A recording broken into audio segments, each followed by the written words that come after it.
Hi guys, welcome back to another episode of It's My 1 year YouTube anniversary. So, warning, I am getting over a cold right now, so I kind of still sound like crap. Sorry. I wanted to film this anyway because my anniversary passed a couple days ago, but I still don't sound any better. But I wanted to film this anyway, so sorry, I'm a mess right now. So 1 year ago, on November 17th, 2023, I posted my very first long-form video, and from there I started a year of consistent uploads. I called it EV Talk, and it is genuinely one of the worst videos that has ever been uploaded to YouTube, so if you go seeking it out, just be prepared to cringe, because it was really, really terrible. But in that time, I found a passion for making skits, art-related videos, video game stuff, and just general commentary videos like this one. I was incredibly blessed by the YouTube fairy, and I managed to gain over 6,000 subscribers and over 1 million lifetime views in just my first year of having my dumb channel. So I kind of wanted to make this video to share with you and all the other new YouTubers out there what I learned in my very first year of YouTubing. And you know, if you stick around to the end, you can watch me get all sentimental over milestones that an average person probably looks at and they're like, dang, really? You're getting happy over those. Anyway, here's what I learned. So one of the very first things I think I learned is that you don't really need a super duper specialized niche in order to be somewhat successful. And they also kind of say you need to do something very differently and incredibly unique in order to get views. But the reality is that coming up with a completely new original idea that's never been done before out of the billions and billions of videos on YouTube is extremely hard, and that's a very unrealistic standard to set for yourself. I think some generalized niche is important for your channel, so viewers, will want to keep watching. But I think having an extremely specialized niche is just going to lead to burnout because there's only so many ideas you can make for it, Like, I do skits and commentary videos. What kind of ties them together is most of them revolve around video games and art. But I mean, again, I have some that are completely random where I'm not really making them for my general audience. I mostly just make them for me because I need a break from the same ideas I'm always doing. Even if I know they won't be successful, I think it's important to do stuff that branches out of it for no other reason than you, because you're the one working on the channel and you need to do some things that even if you don't think it'll be really popular, you just want to make yourself. But for me, when I was thinking about what I wanted to focus my channel around, I noticed that there was a pretty big lack of girls and women in the video game space that were doing, videos that weren't really streaming. A lot of the women in the gaming community are streamers, which is fine, but I noticed when, I was really into my video game kick in like early high school, there weren't really a lot of female creators for me to look up to, and there weren't really a lot doing different kinds of videos. So I wanted to be the person to make the kind of content that I wished I could have seen back then. I also think it's really important to focus on being authentically you, if that's something that kind of fits into your channel. Because as a lot of people said, and I know it's really cliche, but if you try to be the next Mr. Beast, why would people want to watch you when there's already Mr. Beast? Why would they want to watch somebody who's kind of Mr. Beast when they could just watch Mr. Beast? But you're the only person that has your exact personality and speaking style and so on. And that's kind of what sets you apart. So if you just really lean into you and your quirks and all the dumb stuff you do, that already sets you apart from everybody else, because you're not going to find another creator that's exactly like you. So this is also really important, posting consistently. I've found that posting consistently not only motivates you to actually get stuff done on time, but it also tends to lead to better views because they're usually dropping at the same time and your followers can expect a video to come around that time. Sorry, I had a massive coughing fit right there. I always try to post on Fridays is what I was trying to say. But then I usually have a Sunday backup date as well, just in case I realize I'm not going to be able to get it done in time, but I don't want to go a week without posting. I have a consistent backup date that I'll use. I also try to post between about 5 and 5:30 local time, so that way people can expect that if there's going to be something, it'll be there at that time. Like, I've personally noticed that Friday uploads consistently tend to do better than the Sunday one-offs. So I think, at least for me, like, it makes it pretty obvious that like consistency matters. And so if you're going to try to get into this, I'd really recommend picking a day and a time and really trying to stick to that for your upload schedule. Here's a big one that I wish I would have figured out sooner. Always write some form of a script. When I first started out, I totally flew by the seat of my pants and ad-libbed every single second of what I filmed, which meant it took a lot of time to edit out all the stuff I didn't like.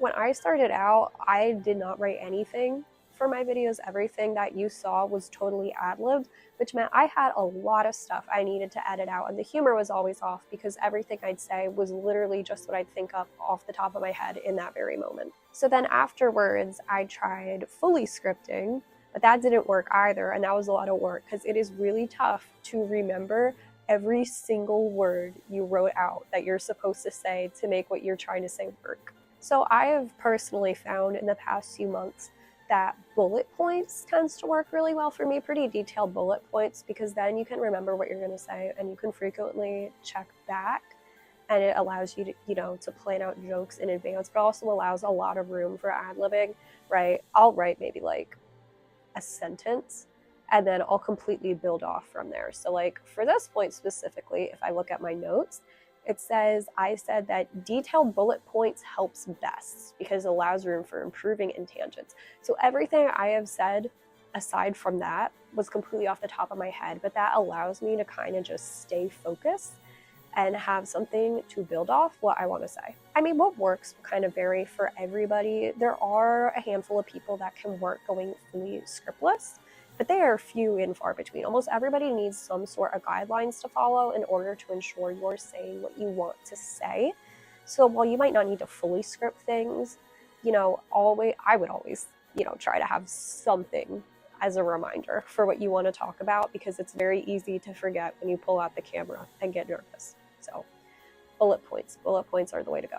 I also think forming a community is a huge one. I think not only is it kind of key to growth because you're cultivating a group of people who are interested in what you create, but it also is just really fun, in my opinion. I mean, it might sound stupid, but I think that having a community name is actually a really good way to kind of foster, a feeling of actual community between people. Like, my community name is Miniviews, which I know sounds so stupid. We got it off a Twitter poll like a year or two back.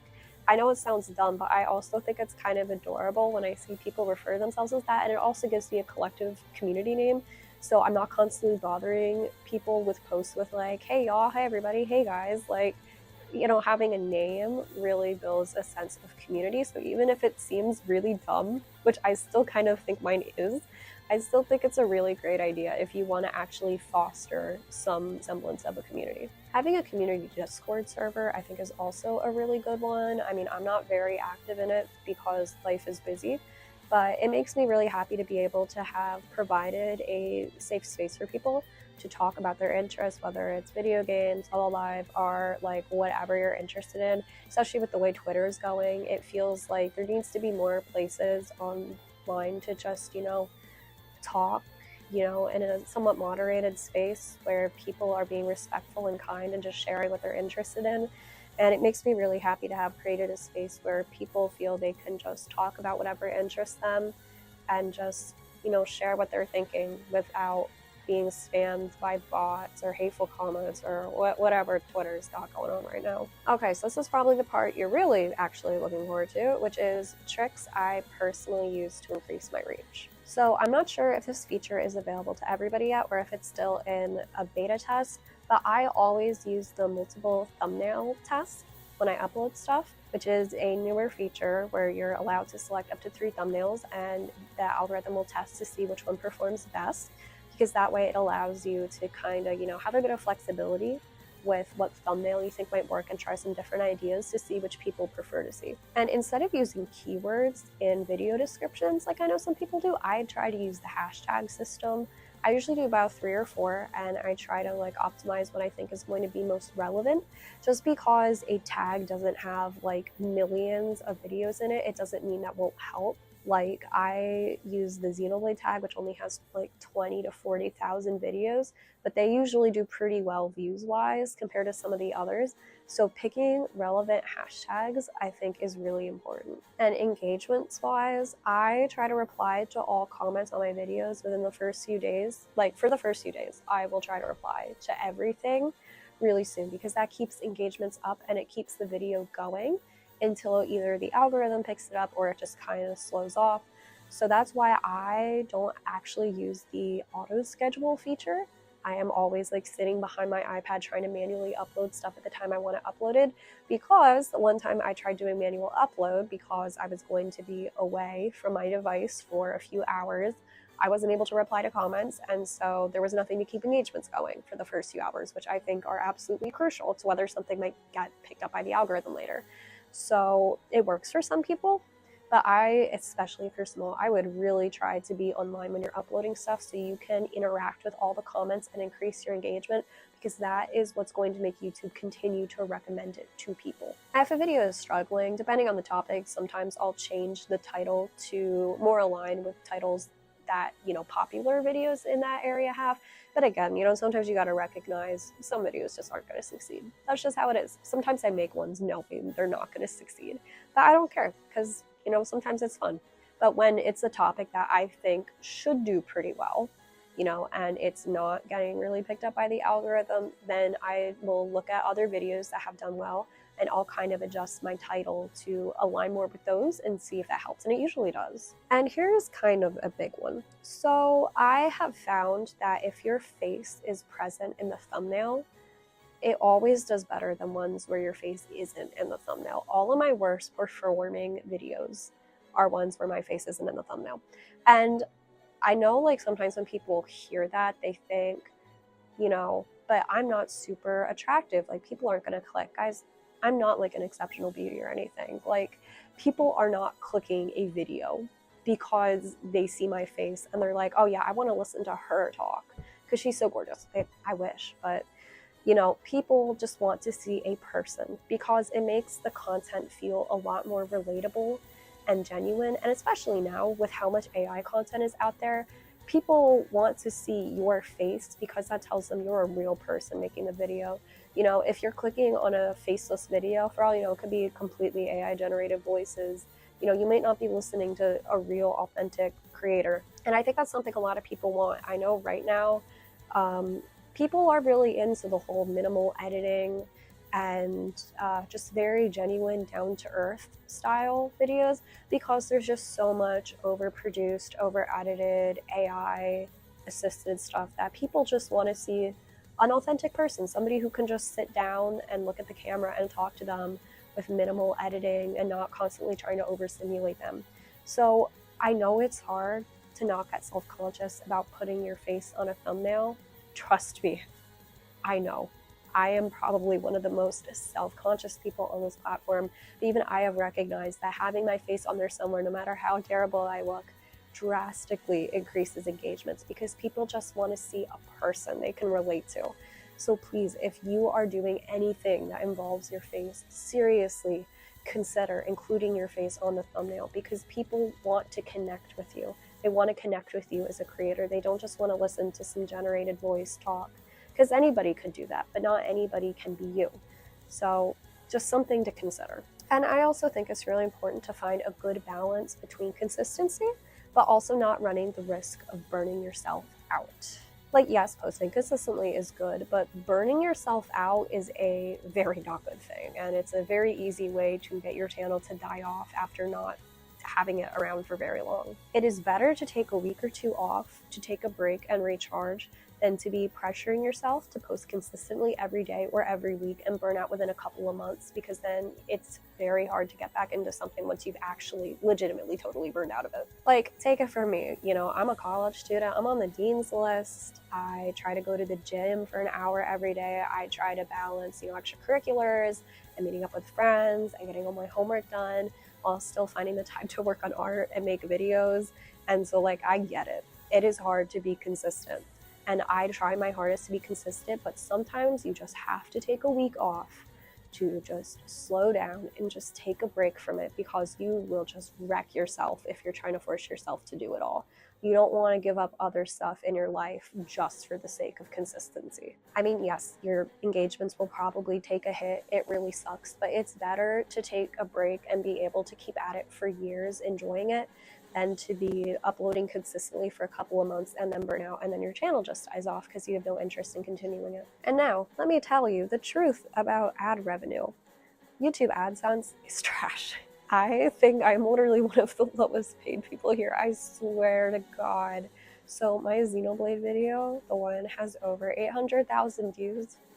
I have made $300, less than $300 off it, which is insane. So if you're starting a channel to make a quick buck, not only do you have to hit all of these, revenue requirements, but you could have something blow up and still make literal pennies off it. Literal pennies. That is how much I make off of it. So I'm telling you this to keep in mind that if you're going into this thinking it's going to be a get rich quick thing, it's not. Even if you have videos blow up, even if you're doing pretty well, it does not matter, because unless you're at the top of the top, you are not going to make enough for this to be a legit get rich quick thing. I'm not trying to say that to scare anybody off from that, because it could be great as like, a side thing, but just be realistic going into it. But most importantly, make what makes you happy. The most important thing to being successful and enjoying what you're doing is to make content that you're going to enjoy. Like, don't pick a niche just because it's trending or it has a high RPM so you think it'll pay a lot. Because what's going to happen is you are going to get very tired of it very quick. And when you're spending tens of hours editing a video and working on video ideas, it's going to suck if you're not enjoying what you're doing. Like, if I didn't enjoy making videos, I would not be making them. I only do videos that I think I'll enjoy editing and filming, because if I tried to make a video that I thought would perform really well, but I thought would be a bore to do, there'd be no fun in that, because I'd be spending hours sitting here on my couch, bored to tears, trying to get it done. YouTube should be a fun hobby, and if it's not fun for you, or the content you're making isn't fun, then you should really consider pivoting to something else you think you'll actually enjoy, because it's not fun to spend a bunch of hours doing something you don't like. Take it from me, back when I was first starting out my art account, I used to take free requests from people, which is so stupid, and you shouldn't do that. And what would end up happening is that I would get requests for characters I had zero interest in drawing, and so I'd spend 20 hours of my life working on something I did not want to be doing, and I'd spend each of those hours hating it. So don't do stuff that is not going to be fun for you to do. If thinking about an idea does not make you a bit excited, then don't do it. I mean, I really do think that passion is something that shines through all forms of content, and passion can make up for your video not being like the best. Like, people would rather watch a video that might be really rough in terms of editing or sound or other things, but the person talking is genuinely passionate about what they're discussing, than somebody who has a very high quality polished video but it sounds like they want to fall asleep whenever they talk about something. Like, people can tell when you're passionate about what you're doing, and most importantly when you're not. So ignore what all those gurus say about what the best content to make is, and make something you'll enjoy, because you will get a lot more out of it and you'll probably last a lot longer doing it. Quick side note, I sound so bad, guys. Oh my god, I sound so nasally. I am so sorry. This cold is kicking my butt. Alright, I'm sorry, back to our regularly scheduled content. So yeah, let me tell you a bit about my year on YouTube experience. So obviously, I never expected my channel to get anywhere near as much traction as it did. I actually started drawing years ago in the hopes that I could build up a small following and kind of transfer that to YouTube if I decided to do that one day, because it's so hard to have a channel that starts from 0 subscribers.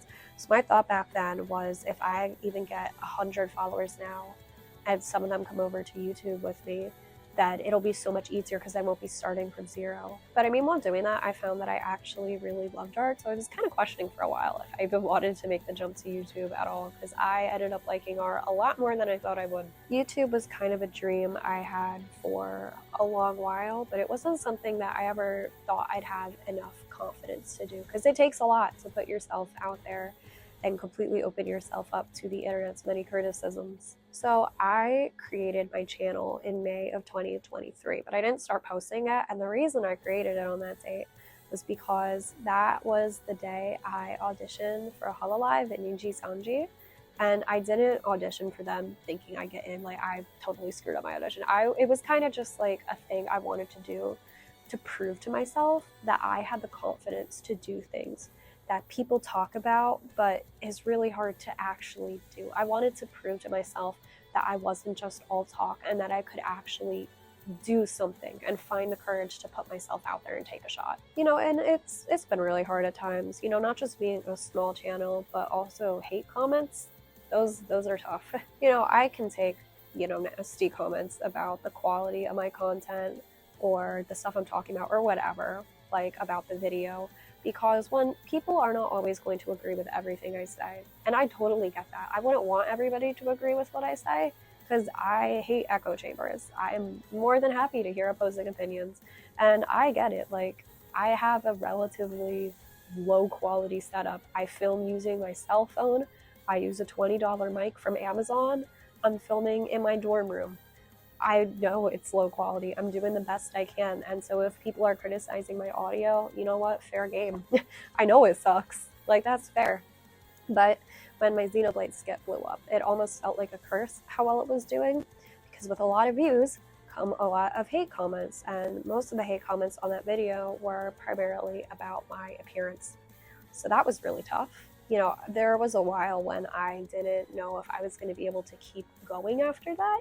I almost kind of just wanted to delete the video or delete my channel or just stop uploading entirely, because even though it's really hard to admit, like, it bothered me a lot, and I wasn't sure if I could keep going. And I remember watching this video hit 50, 100, 200,000 views and getting so many hurtful comments about my appearance.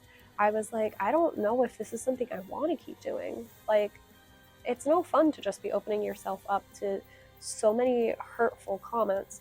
And there was a while where I just kept going sheerly out of spite, because I was like, you know what, I'm not going to let these people drive me down to their level of patheticness. They want to sit behind their chair and say nasty things behind an anonymous account. I'm not going to give them the satisfaction of letting it stop me from what I'm doing. But I mean, over time, I think seeing myself on camera as I have to edit stuff has given me, some more confidence in my appearance, and also has helped me handle rejection a lot better. Because here's some advice: nobody will ever be as mean to you as anonymous commenters online. Nobody in my life has ever said anything nasty to me about my appearance or anything. Like, people are always super nice. So the online world is something else. But it gives me the confidence that, like, nobody could ever reject me or say mean things to me that are anywhere near as bad as what I have already gone through on that video. So that gives me a new sense of confidence that, like, whatever somebody IRL has to say to me, they can't top what I've already had to listen to. It can't be that bad. So yeah, YouTube comment sections, they suck. And you're gonna have to learn to deal with them, because short of turning your comment section off, there is no way around it. So either you gotta learn how to deal with it, or you gotta accept that this is not gonna work for you. And like, I'm kind of proud, because I've gotten to the point where I don't have to spend as long editing, especially longer videos anymore, because I can do pretty much everything in one take. So I just have to cut out, the pauses in between, or on this video, the parts where I go into coughing fits, because it's happened a lot. But I've really been working on being able to just record pretty much everything in one take. And I was not like this before. So I'm really proud of the work I put in to get to this spot, because even though it might not seem like much to you all, it definitely feels like a huge difference to me. I'm proud of all the work I've put into improving editing and audio and all the stuff that still probably sucks to everybody else, but I think has gotten better. And even though I still don't feel my stupid stuff deserves the views it's gotten, I'm getting closer and closer to being at least a little proud in the stuff I make, even if I don't think it's worthy of the views you guys give it. But most of all, I really love when I've had people tell me that my videos have inspired them to want to get into it themselves, because it's just such a full circle moment for me, because I grew up watching creators like Jaded Animations and Amarichu and Alpharad, and like watching their videos and just being just so impressed by like everything, and just what incredible personalities they were, and everything they did.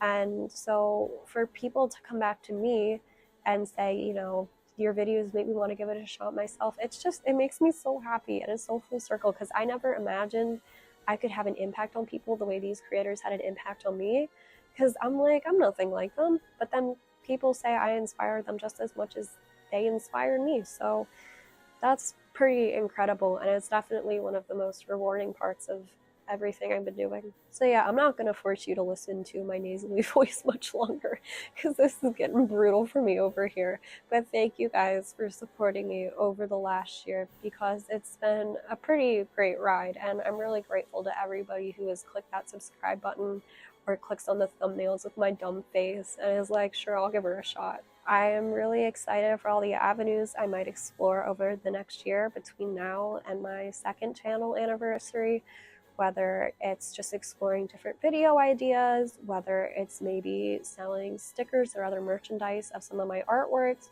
whether it's expanding Kofi rewards, whether it's even doing an occasional live stream, but do not hold me to that. I know people are asking, but don't hold out your hopes.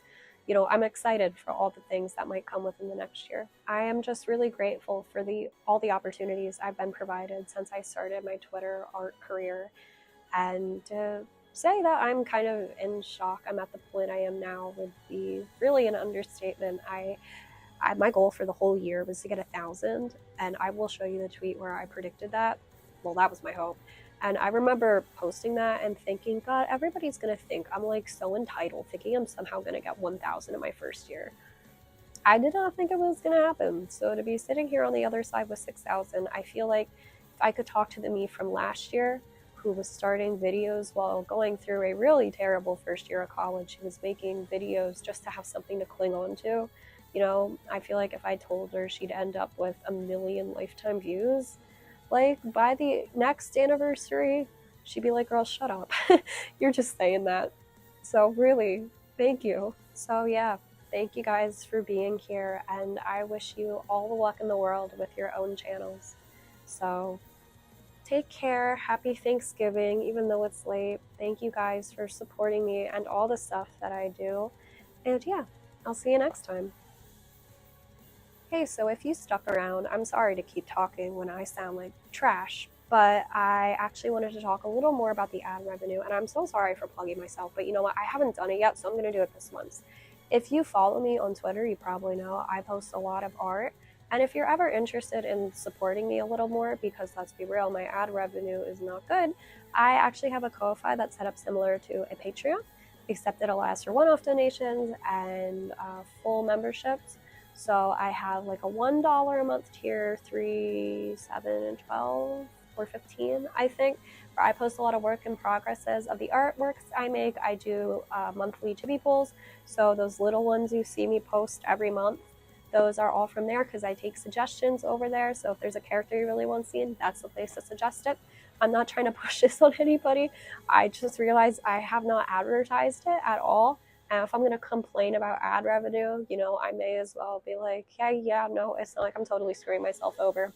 Nothing is ever expected, even if you just want to go over there and like, you know, the pictures that I've posted. That's great and that's amazing. And yeah, since I'm plugging stuff, I have my Instagram and Twitter links. And my channel biography. Twitter is where I post all of my art and my work in progresses, and I just talk about stupid stuff. Instagram is where I tend to just post a lot of other random photos, especially vacation photos. I don't know if I mentioned this, I'm going to Disney World in a couple of weeks for the holiday season, which I'm very excited about. So if you'd like to see pictures of all of the parks and some of the resorts decked out for Christmas time, I will upload them to my Instagram story as I usually do. I have a lot of pictures over there from past vacations because I love being able to share travel stuff there. Honestly, if I ever make a second channel, I might do a travel channel. Honestly, I go on so many flights and I get to go on a lot of trips, which I'm very fortunate to do. And I love taking photos and sharing them. So, you know, if that's ever something you want to check out, that's the place to be. And while I'm promoting myself, I guess one last time, I haven't drawn a lot of art of her recently because I haven't gotten to draw much and I've been focusing on fan art, but I do have my own avatar. If you've probably seen her before, if you ever want to draw her, please tag me because I love getting art of her. I also have an Instagram story thing just for that. So yeah, tag me if you ever decide you want to do it because it literally makes my day, especially as an artist. Like I know how much time goes into that and it makes me so happy. So yeah, that's pretty much all I really gotta say. My voice is slowly giving out. I don't know how much longer I can do this. I gotta go over to our library and write a paper and then head home for Thanksgiving in a day or so. So yeah, at least I did not film this a week ago. Right after I filmed the previous video, the previous skit, I came down with a wicked cold and I sounded even worse than this, if you can believe that. So I was not sure if I'd be able to film this all, but I did, so that's amazing. So yeah, I'm gonna stop rambling now and get a tissue because I really need it. Okay, thank you guys for watching. I'll see you in a couple of weeks. And yeah, hopefully I no longer sound like a Muppet. Okay, bye.